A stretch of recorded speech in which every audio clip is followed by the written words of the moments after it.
went crazy because everybody wants a piece, right? Everybody wants to know when to get in, when to get out. But that's the important part, guys, is not just buying off of a fear of missing out or buying off of emotion. And so this training is very, very, very important, okay?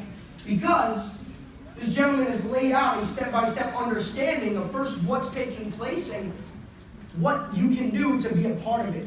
All right, so I need you guys to give a very warm welcome to one of the cryptocurrency educators that are in the house tonight. We're going to have a Q&A with one of the other ones later today, so don't miss out. Help me welcome also a Chairman 10, the second brand new Chairman 10 in the South Florida market, my friend, Mr. Nick Gomez.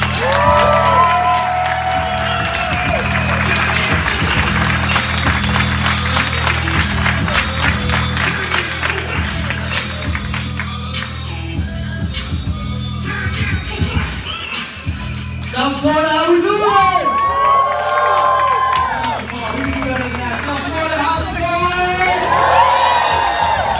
I'm extremely excited to be here. And first of all, before everything, I want to thank the Stotts for really setting up this event. Thanks to all the chairmen as well for doing that. So round of applause for them. Thank you. I'm going to cover a little bit about myself, and we're going to jump right into crypto. But I want you guys to understand, I've been in the industry since I was 17 years old with network marketing.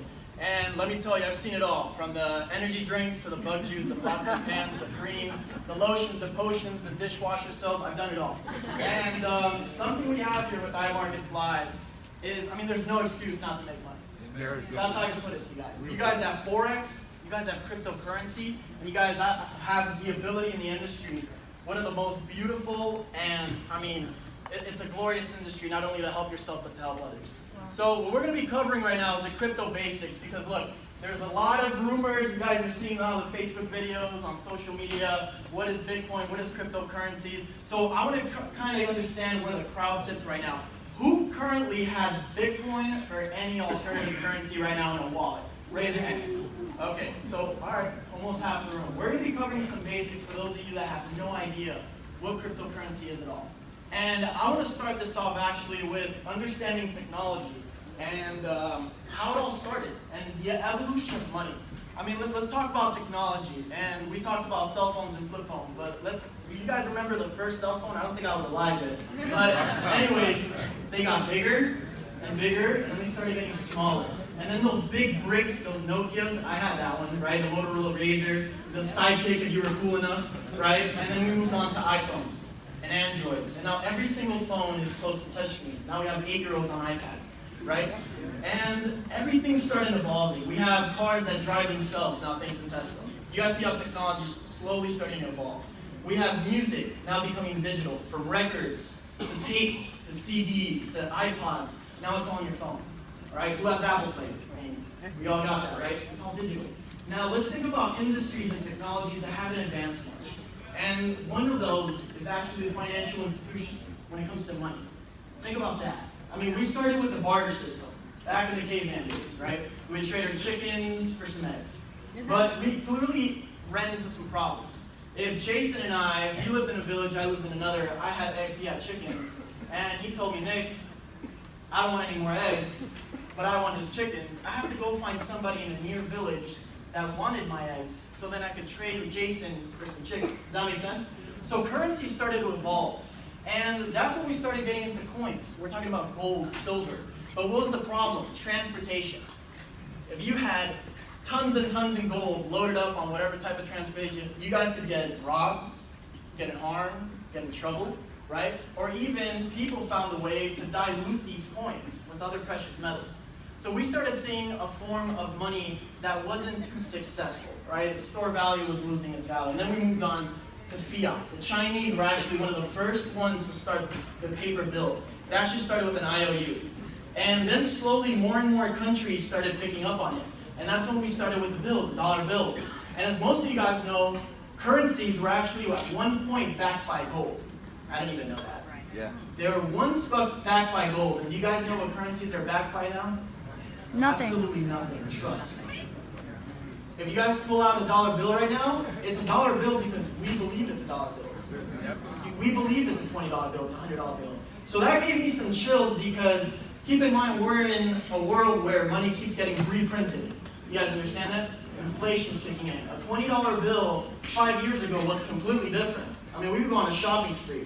Now we could barely get 3 Happy Meals, right? It's insane. And then we started getting into plastic money, and the ladies love these credit cards, right? And then what are these credit cards? What's this plastic money? I'm talking about pretty much digital. We were slowly getting into the digital stage, where if I was to ask most of you guys who has cash in their wallet right now, most of you pretty much don't. The only reason I have cash is to tip in my valet building. That's about it. If not, I lose it. You know, cash is not, I believe, the best form of payment. And then we started moving on to the PayPals, the digital, right? You guys pay your rent digitally. You guys get paid by Paylution digitally, right? But there was always a third party. And that's when Bitcoin came into play. In 2008 by an anonymous programmer by the name of Satoshi Nakamoto, right? It's anonymous, we don't know if it was an individual or a group, but he created a white paper in 2008 and released Bitcoin for the first time in 2009. But I want you guys to get context and where we're going with this slideshow so you guys can understand how powerful blockchain and how cryptocurrencies is literally going to impact the world year by year by year, and the power behind blockchain. And this is where it all starts. So we covered, by definition, a blockchain is a digital ledger that can be programmed to record not just financial transactions, but virtually everything. So I'm talking about transactions when it comes to finances, medical records, who owns what. If this is your bicycle or you own this car, deeds from a house. And this is blockchain technology actually came from Bitcoin. And now other companies and other governments and even countries are applying this technology. And all blockchain really is, to make it really simple, it's a continuously updated record of who owns what in a decentralized distributed database, kind of called like a ledger. Who's ever used PayPal? Raise your hand. All right? PayPal, for example, keeps track of money coming in, coming out, right? Keeps credits, maybe fees, but it's a central figure. And what does that mean? We depend and trust on PayPal for these transactions to be correct. You guys understand? Yep. Now what a blockchain is, it makes complete decentralization. Meaning we don't have to depend on one central authority. Right? It is actually a community of networks all around the world of thousands of computers called nodes. And what these do is actually keep track of the information in what's called a block. Right? So in these blocks, information is stacked inside the block, and then a new block is formed. But you could never go back to the first block, re-edit it, tamper with it, or create any fraud. Are you guys understanding? Yes. So as we go block by block through the network, we're creating what is called transactions and at the same time history. Now the problem with Ledger nowadays is PayPal can easily delete a transaction about us, can't they? Yep. If we have a ledger about a house, it got built in 1995. Right? The hurricane hit it, maybe 1998. But the homeowner with the ledger could just easily take that out or add a fake renovation. See, this is a ledger we live in right now. And with blockchain technology, we're going to be able to have complete transparency, trust, and live in a space where we're going to know exactly if we go to CVS or Walmart, wherever we get, for example, pharmaceuticals, we'll know exactly where that drug came, the distributor, all right, the manufacturer, and if this drug or whatever product has been tampered with. And that's blockchain technology, and I mean, I could go an hour and a half on this, I love it. But anyways, we're going to move forward because I want you guys to understand and grasp and the basics of the technology. So, cryptocurrency. A lot of people, my grandma thinks cryptocurrency is just Bitcoin. All right, look, cryptocurrency, there's over 1,400 cryptocurrencies. I think we're shy of, I believe, I woke up this morning, I checked it, it's the first thing I checked. And we're short about, I think, 7 cryptocurrencies to touch about 1,500, right? And we only know about what? Bitcoin. But cryptocurrencies, understand that it's pretty much a digital currency in which all transactions are done online. It's completely virtual. You guys see the Instagram coins, the Facebook coins? There's no tangible money. It's all done digital. And the supply of money is regulated by software and the agreement of users of their system. So how I can put it really simple is, with Bitcoin, it was the first peer-to-peer cash network, all right? It was the first currency where we will not need a middleman. We don't need Visa. We wouldn't need a bank. All we would need is a network and a community of people where everything is decentralized. That's powerful because we don't depend on anybody but ourselves. All right? Now, in these third parties, what do? They take out fees, right? They bank draft, right? They do so many different things in banks. But here with Bitcoin, you guys will be able, just how I make an exchange with Jason, if he was selling me some beats and I gave him cash, there's no middleman. That's what cryptocurrency, especially Bitcoin, does. So it started in 2009, and it's an open source. Pretty much more and more cryptocurrencies started to evolve. And what I love about it is, and I'm going to go quick so I don't go over the time, but pretty much Bitcoin right now is worth about $11,000, all right? And a lot of people get confused because they go, Nick, well, dude, I don't have 11 grand. Like, I can't buy a Bitcoin. Understand that one Bitcoin could be divided in over 100 million pieces, right? Say this word with me, Satoshis. Satoshis. There you go. We sound like Korean or something, right? That's awesome. All right. So anyway, Satoshis pretty much are little bits and pieces of Bitcoin, right? And they could actually be broken down to 8 decimals, right? So you could get yourself 5, 10, 30, 50 bucks. If you guys download an app called Coinbase right now, not telling you guys to go buy Bitcoin right now, but I'm just saying, you guys could buy yourself 50, 100, 300, $400 worth of Bitcoin. You don't have to buy the full thing. And the beautiful thing about Bitcoin is there's a limited supply. And that's what changed the game. Because we look back to Washington, D.C. and how the money works and the money supply right now. You guys understand that they're reprinting 20s and $100 bills every other day. You guys understand that, right? Yes. And inflation is kicking in. Debt is kicking in. There's countries where there's over 30% of the population right now that are unbanked, that don't have the ability to go to a bank and pretty much have fiat or even currencies. We talk about countries like Venezuela that have to pay 5, 10, 15% on fees just to be able to receive their money on Western Union or any of these other type of money grants. You guys understand that? So Bitcoin is changing that. And with the limited supply of only 21 million coins, as we get closer to this number, right now we're at about close to 17 million. Close to it. We're actually at about 16 million and a half. As we get closer, you guys are seeing the growth of Bitcoin.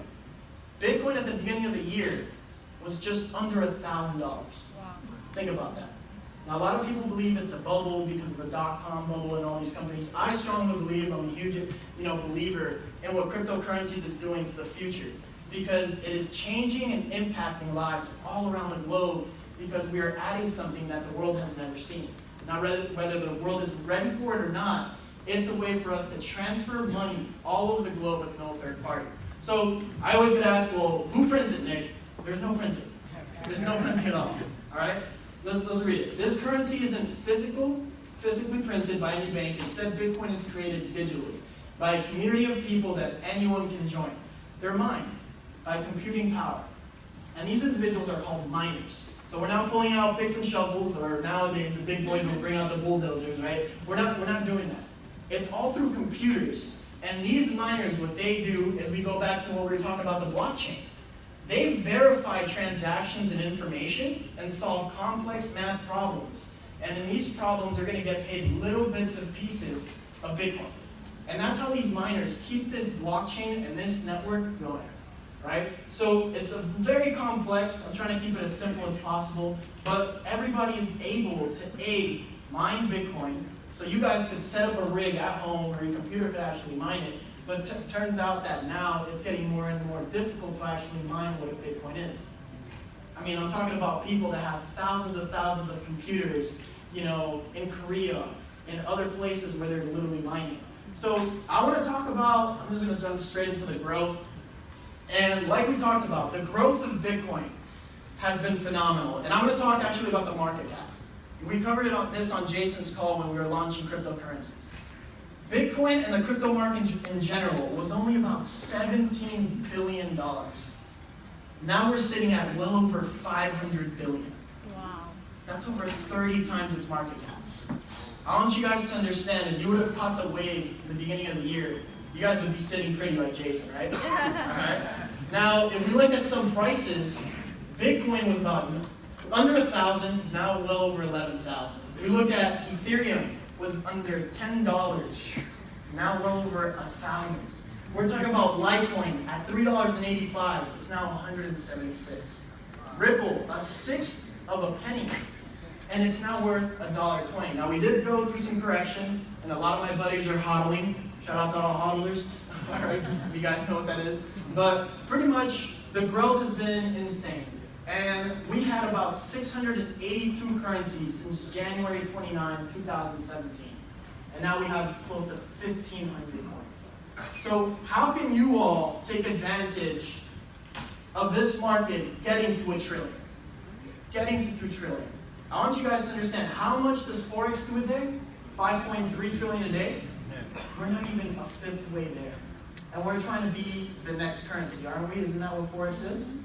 So you all as investors, as traders, as people sitting in this room, take advantage of what ImarketsLive has to offer, from Forex to cryptocurrencies, because when this market does get to $1 trillion, $2 trillion, $4 trillion, you guys can be taking advantage of these market cycles, of these market movements with Coin Academy. I know, shout out to Luke, I don't know where he is right now, one of the crypto educators, so give him a round of applause, please.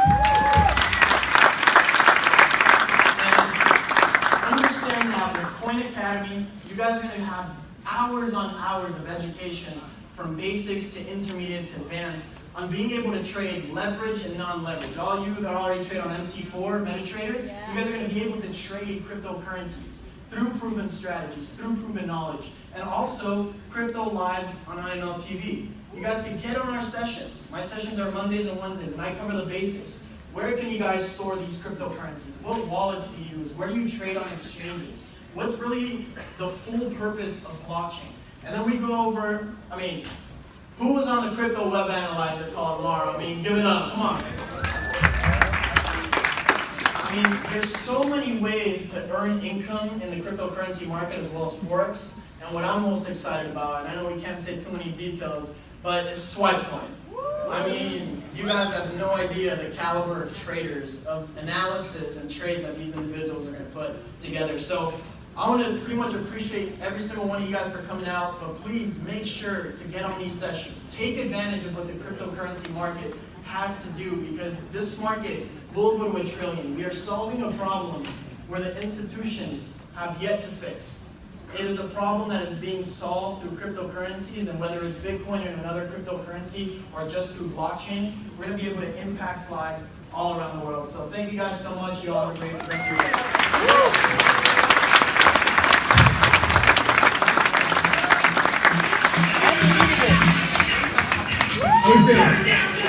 How you guys feel? Let's give it a round of applause.